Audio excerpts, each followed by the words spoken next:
네, 쉴만한 물가 함께하고 계십니다. 매주 월요일 이 시간은 기독교 교육 전문가 이승현 목사님 모시고 재미있고 은혜로운 교회학교 교육 이야기 나눠보는 시간이죠. 이승현 목사님 나오셨습니다. 안녕하세요. 예, 반갑습니다. 이승현입니다. 네, 자, 한 주 기대가 더 되고 있는데요. 지난주에도 우리가 영화처럼 예고편만 하다가 끝을 냈잖아요. 오늘의 주제 다시 한번 좀 상기시켜 주시죠. 예, 오늘은 쉽게 배우는 기독교 교육 20번째 시간으로서 잠재적인 교육과정 그 두 번째 이야기입니다. 네. 잠재적 교육과정에 대한 이야기를 나누면서 우리가 가정에서 부모님이 어떻게 신앙생활을 했는가에 따라서 자녀들이 아주 자연스럽게 배운다 이런 이야기를 했었잖아요. 네. 일주일 동안 그 말이 마음에 계속 재생이 되는 것 같았어요. 네. 특히 아이들 어렸을 때 같이 여행했던 때가 생각이 나는데 교실에서 수업을 듣는 공식적인 교육과정은 아니었지만 24시간 내내 가족들이 함께 시간을 보내면서 아이도 어른도 정말 많은 것을 보고 배우고 느끼고 같이 또 공유하는 그런 시간이었거든요.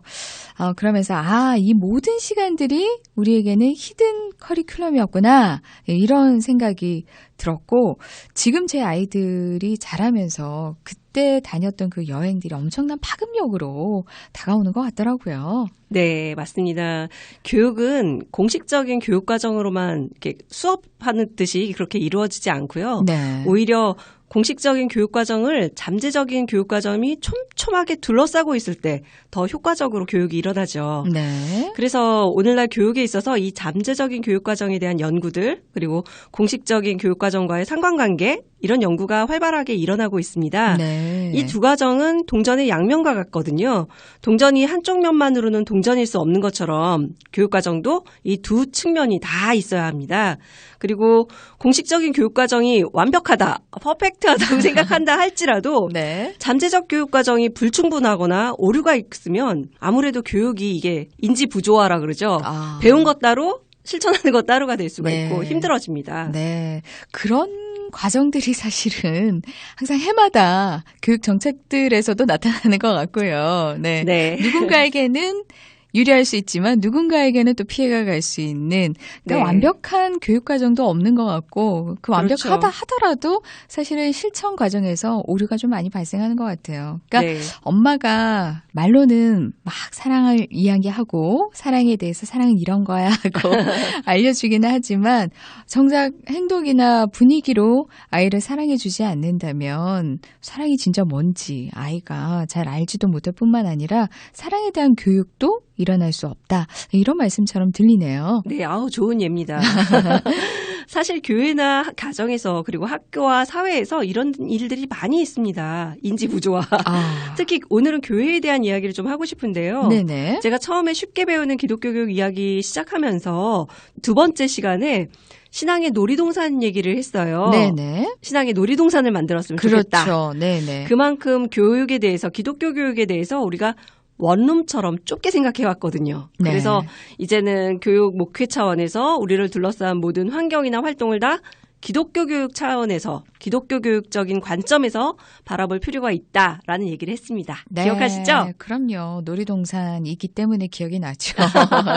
아이들에게 신앙의 놀이동산을 만들어줘서 정말 행복한 신앙생활을 했으면 좋겠다. 이런 말씀을 나눴죠? 네.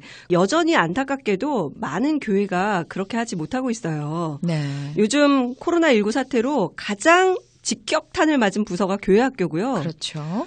어른들은 모여서 예배하는데 아이들은 아직도 못 모이는 교회가 많더라고요. 네, 저희도 순차적으로 지금 하고 있거든요. 그러니까요. 네. 이 교육의 사각지대에 놓인 우리 다음 세대들에게 신앙교육은 놀이동산은커녕 요즘 애들 말로 와이파이, 비트코인 안 잡혀요. 보이지 않아요. 있나요? 네. 그런 게 되어버린 것은 아닌가 상당히 우려가 듭니다. 네, 아유 참 트렌디한 표현을 해주셨는데 걱정이 참 많이 됩니다. 근데 지금 상황에서 대안을 찾기가 또 어렵지 않습니까? 네, 앞으로도 이런 안타까운 상황이 계속될 것 같아서 더 걱정입니다, 사실은. 네. 코로나19 이전에도 교회 학교 상황, 특히 별로 안 좋았거든요. 네네. 저희 어렸을 때, 아주 어렸을 때 약장수 아저씨가 하셨던 이야기를 교회에서 너무나 많이 들어왔어요. 애들은 가라.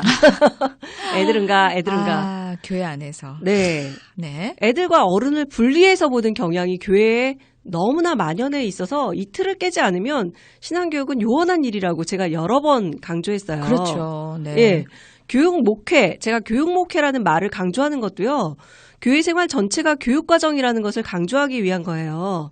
어른들은 교육하고 목회를 분리시켜버렸어요. 네, 없잖아 있습니다. 네, 교육은 예. 애들을 위한 거, 목회는 어른들을 위한 거, 이렇게 말이죠. 그러다 보니까 담임 목사님은 목회를 하시고, 교육 전도사님들은 교육을 하시고, 네네. 이런 도식이 그려진 거죠. 맞아요. 실제로는 담임 목사님의 목회 철학이 곧 교육 목회적인 마인드여야 하는데 말이죠. 네. 그러다 보니까 애들은 성인 예배의 걸림돌, 방해자가 이렇게 되어버렸고 그래서 분리해서 따로 관리해야 한다. 이런 생각하는 사례가 많아졌어요. 네. 점점 어릴 때는 안 그랬는데 점점 나이가 들수록 이런 경향이 많아졌죠.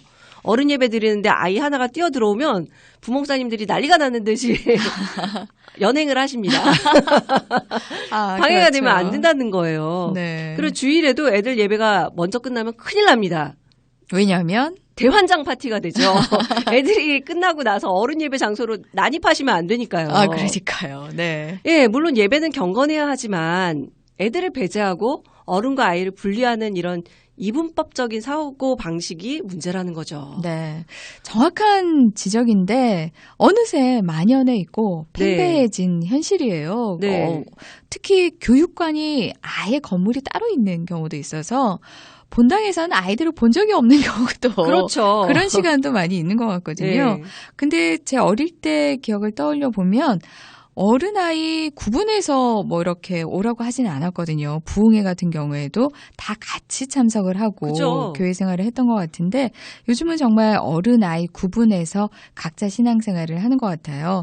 따로 국밥이라고 온 가족이 일단 교회는 같이 등교처럼 합니다. 네. 예, 하는데 각자 다 다른 부서에서 봉사를 하거나 또 활동을 하다 보니까 집에 갈 때 만나는 저희 집이 그렇거든요. 예. 네. 드리는 예배도 다르고 섬기는 부서도 다르고 하다 그렇죠. 보니까 나중에 픽업하는 분위기 예, 그렇죠. 그렇게 돼 있는데 이것도 참 상징적인 의미가 있는 것이다. 예, 그 말씀인 것 같습니다. 네, 그 자체가 하나의 교육적인 의미를 담고 있는 건데 우리는 그걸 자꾸 놓치는 거예요. 네. 교회에서 어린아이들을 어떻게 보느냐 하는 시선도 중요한 히든 커리큘럼이 될 수 있어요. 말로는 어린아이가 중요하다. 다음 세대가 중요하다. 많이 말씀을 하시죠. 많이 하시죠. 그렇죠. 아, 이제 한국교회 살리려면 다음 세대를 살려야 한다. 네. 정작 그런데 교회 예산을 들여다보면 제대로 반영이 되어 있지 않거나 뭐 어른들 예배하거나 활동하는데 아이들이 있으면 방해라고 생각하거나 네. 이 소위 말하는 눈칫밥을 주시는 거예요. 자꾸. 네. 사실 다음 세대들에게는 그게 더 크게 작용하는 교육 내용이 될 수 있습니다. 저도 목사지만 목사가 이렇게 말씀드리기 그렇지만 애들은 자기가 사랑받고 있는지 아닌지 귀신같이 알거든요.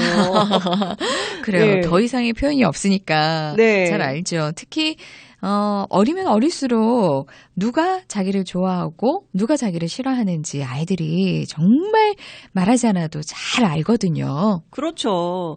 그래서 저는 이 방송을 청취하시는 정말 모든 성도님들께 간곡히 부탁드리고 싶습니다. 교회에서 아이들을 만나면 사랑의 눈빛을 좀 바라봐 주시기를요. 무서운 눈빛 말고요. 예. 아이들이 스스로를 손님처럼 여기지 않고 그 집의 상속자로 와우. 여길 수 있기를 바랍니다. 네. 요즘 날씨가 더운데요. 그렇죠. 저희 둘째 학교 갔다 오면요. 딱 문 열고 들어와서 제일 먼저 냉장고를 엽니다. 얼음을 하나 왕작왕작 씹으면서 자연스럽게 옷을 벗고 가장 편안한 모습, 내추럴하다고 하죠. 네. 그 모습으로 소파에 대자로 앉거나 누워서는 리모컨을 까딱까딱 누르는 거예요. 와, 상상이 되네요. 그죠? 아우, 꼴보기 싫어요. 아, 죄송합니다. 방송인데. 네네. 가장 편안한 모습을 보여줍니다. 저희 애는. 네. 내 집이니까요. 그렇죠. 집에서는 사랑받는 아이로 살면 됩니다. 사랑받는 아이를 교육받지 않습니다. 네. 그러면서 자연스럽게 그 집안의 가풍을 배우고 그 집안 사람으로 자라갑니다. 부모님이 뭘 싫어하시는지 뭘 좋아하는지 우리 집에 중요하게 생각하는 게 뭔지 네. 부모님의 모습을 통해서 자연스럽게 배웁니다. 교회에서도 마찬가지입니다. 애들은 성인 신앙인의 모습을 보며 자연스럽게 배우거든요. 네. 그걸 제가 어려운 말로 전승이라고 했습니다. 아, 기억나요. 네, 신앙은 가르쳐지는 것이 아니라 전승되는 것이다. 네. 기억하시죠? 그럼요. 그러니까 신앙을 막 억지로 주입한다거나 가르쳐서 되는 것이 아니라 전승이 되는 것이다. 그게 바로 가장 내추럴한 자연스러운 현상인 거죠. 네. 그러니까 신앙인으로서 자연스럽게 배우고 익히게 되면 어른이 돼서도 이 아이들이 떠나지 않죠. 믿음의 길에 떠나지 않고. 그렇죠. 그렇기 때문에 이런 히든 커리큘럼이 굉장히 중요하고 우리가 또 따지고 보면은 이런 히든 커리큘럼이 많이 있다라는 사실을 인식할 필요도 있을 것 같습니다. 네. 그래서 가정과 교회에서, 특히 교회에서 네. 좀 더 세심한 배려가 필요합니다. 말씀드린 교육 목회 차원에서 신앙생활 전체가 잠재적인 교육과정이라는 생각을 꼭 가져주셨으면 좋겠고요. 특히 담임 목사님을 비롯한 우리 교육 지도자들 전체가 그런 마인드를 갖고 다음 세대들을 대해주시면 좋겠어요. 네. 요즘 연예계에도 부 캐릭터가 인기잖아요. 아, 정말 열광하죠. 네, 네. 뭐 유산슬, 맞아요. 둘째 이모, 뭐 누구, 뭐 네네. 이러면서 린다지, 뭐 네. 새로운 캐릭터로 자신을 규정짓고 활동하는 연예인들을 말하는데요. 그 이름들. 네. 근데 저희 교회 얘기가 좀 자랑 같아서 쑥스럽긴 하지만 저희 교회 담임 목사님이 오래전부터 이런 부캐릭터 나오기 전부터 네네. 담임 목사님이라는 무거운 직함보다는 아이들이 좋아할 만한 부캐릭터를 갖고 활동하셨어요. 아, 진짜 앞서가셨어요. 네네.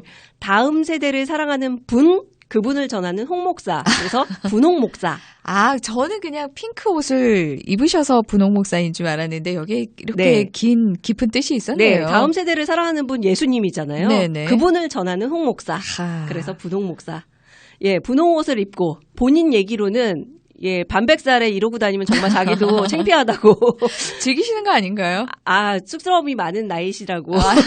네. 네. 매주일 바쁜 시간 짬을 내서 우리 교회학교 부서 교사들과 아이들을 분홍 옷 입고 만나는 시간을 꼭 갖고 계세요. 네. 애들이 얼마나 좋아하게요. 진짜 그렇겠네요. 예, 그 자체가 히든 커리큘럼이죠. 난 너희들을 사랑한다. 너희들을 위해서라면 반백의 나이에도 분홍 옷을 입을 수 있다.